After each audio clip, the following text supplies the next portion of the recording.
You're welcome to Bleeding Stories. What if I told you there is a man with a warm smile and a confident handshake, who looked a woman in the eyes, said, "I love you," and meant absolutely none of it? What if I told you he did this, not once, not twice, but to woman after woman, city after city, country after country, and for years, not a single one of them knew? Who is this man? Jordan used online dating platforms to meet multiple victims in the UK and USA. His real name was William Allen Jordan. On paper, he was many things depending on who you asked. A businessman, a devoted partner, a man of mystery who traveled frequently for work. To some women, he was even more impressive than that. He told them he worked for the CIA. He constructed the lie carefully, thoughtfully, the way a skilled architect designs a building, with attention to every detail, every weakness, every potential crack. He spoke with authority about classified operations. He disappeared for weeks at a time. Missions, he said, assignments he could not discuss. He knew how to make a woman feel chosen, special, like she alone had been trusted with the truth of who he really was. She hadn't been trusted with anything. She had been handed a script.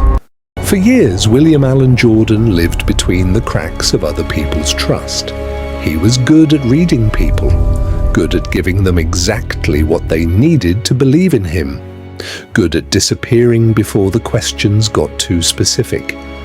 But every life built on lies has a foundation that cannot hold forever. And somewhere in Edinburgh, a woman named Margaret was beginning, slowly, quietly, to notice things that did not add up. Small things, easy things to explain away, until they weren't.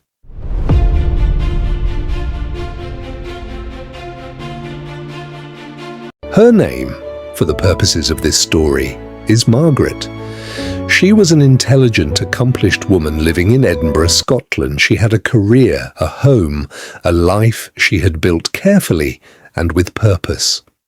When she met William online, she was not naive, she was not desperate, she was simply open, the way good people are open, the way people who have not yet met someone like William Allen Jordan tend to be. He was charming in a way that felt effortless, attentive. He remembered small details, the kind of tea she preferred, the name of her childhood pet, the anniversary of her mother's passing. He was, by every measure she knew how to use, a good man. She married him. What Margaret did not know on her wedding day was that somewhere across an ocean, William Allen Jordan had another life already waiting for him. Another woman who trusted him, another home he returned to, another version of himself he had spent years building.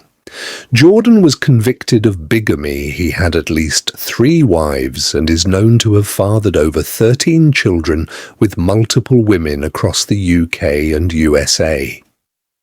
Over the course of his adult life, William Allen Jordan did not simply have an affair, he built entire parallel existences, multiple women in multiple cities who each believed they were the real one, each given a version of William tailored specifically to what she needed to hear. To one, he was a CIA agent.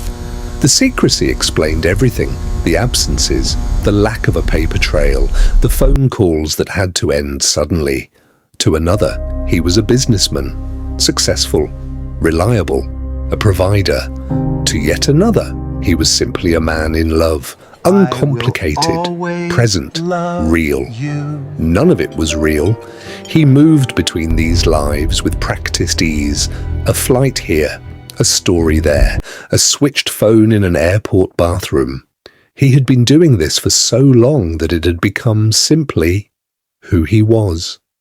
Jordan fathered more than 13 children across multiple relationships. Several grew up without him. And then there were the children. because William Allen Jordan did not just collect women, he left children behind in every city he passed through. Children who grew up with a father who appeared and disappeared, who learned early not to ask when he was coming back, who eventually stopped asking at all. More than 13 children scattered across 2 countries, most of them strangers to each other, all of them strangers to the truth of who their father was.